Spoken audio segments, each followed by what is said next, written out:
After releasing a new album, Kamikaze, Eminem's fans are eagerly awaiting contact from Eminem and insight into his mind when he was putting together the album.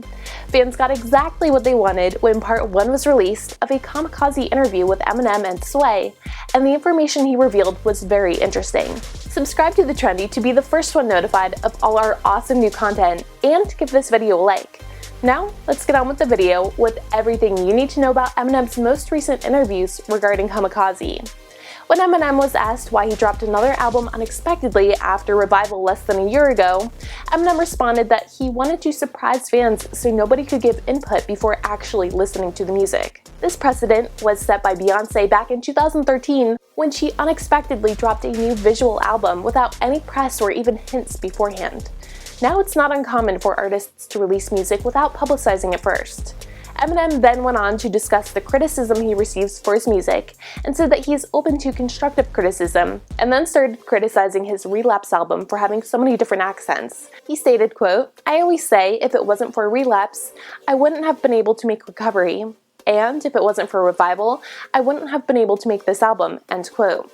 Sway compared Kamikaze to Eminem's older music and said how fans wanted Shady back, and it seems like they're getting vintage music again. In regard to the changing climate of hip-hop, Eminem stated, quote, "It's like there's too many Indians and not enough Chiefs. Everybody on the internet is either a rapper, a DJ, a writer, producer, has something to do with it. And I love the fact that so many people have been able to get on easier than it was back in the day. But now, you have people who don't know anything and just critique it," end quote. Social media and YouTube give everyone a platform, while Eminem had to work hard for exposure back in the day. Eminem made it clear that he's good with Revival because it led to better music with Kamikaze. Eminem also revealed that he's happier when he's angry. As bad as it feels to be angry, he's inspired by that, and anger helps him to create better music. Sway also brought up the point that Eminem set the bar so high for himself that it's hard to match that, and he almost has to compete with himself. At the end of the interview, in a preview for Part 2, Eminem briefly discussed the beef with Joe Budden.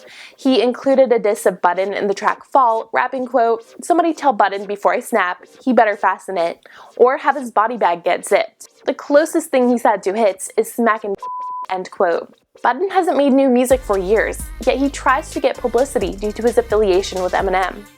He also brought up MGK and made it clear that he was bothered by MGK's comments about his daughter Haley, but that's not the reason he dissed him. He also says he has to diss MGK back, so we're eagerly awaiting that diss track to come out. What are your thoughts about these new revelations? Let us know what you think in the comment section below. Subscribe to TheTrendy to stay updated with the latest news, and give this video a big thumbs up. See you next time!